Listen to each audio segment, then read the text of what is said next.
Well, we all know how student loans can affect our wallets after graduating college. Well, President Barack Obama has recalled his own struggles with student loan debts as he unveils a new plan that would give millions of young people some relief to that debt. This morning, we spoke to students about how they feel this bill could affect them. I was able to take out a $7,000 loan when I first started school. I deferred the loan when I went back to school, and so I hadn't paid on it in 3 years. And then when I graduated, I started paying on it, and the interest rate went up shortly after that, so then my payments went up.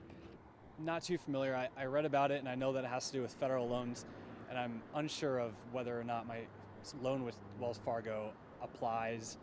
If it does, I don't have any loans to consolidate, as I only have one loan, and I don't know if I could get a better interest rate, but if I could, I would certainly look into it. Obama's plan will accelerate a measure passed by Congress that reduces the maximum required payment on student loans from 15% discretionary income annually to 10%.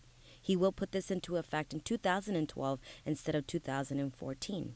In addition, the White House says that the remaining debt would be forgiven after 20 years instead of 25. About 1.6 million borrowers could be affected by this. Drew Reinowitz tells us all about her experience on the Fox TV show, The X Factor. I recently caught up with a young singer and asked her about her reaction to being voted off and what's next for her. X Factor was the greatest experience for me. I got to taste what it would be like to be a superstar, and so I got to know what it would be like to be getting your makeup done right as you're walking onto the stage, or having like outfit changes right before you go on, and I got to experience everything that a superstar would get to experience, so it really helped me to realize what I'm going into. What motivated you to try it for the show?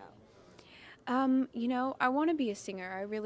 I want to be able to share my gift, not only sharing that I can sing, but I want teenagers to realize that they're special, because I've dealt with not being confident in myself. And so, I was like, I got to get out there and show everybody that anything's possible and they can't look down on themselves. And that's when I found out about X Factor. Plus, I'm in love with Simon, so. Really? I think he's a little too old for you. A little. So being a small town girl, like, that was a big experience for you, trying to show. Yeah, I've never been on such a huge stage before and had so much production going into me singing just a song, and it was almost like a dream. Like, remembering back on it is almost not even possible, because it wasn't even reality. It was great.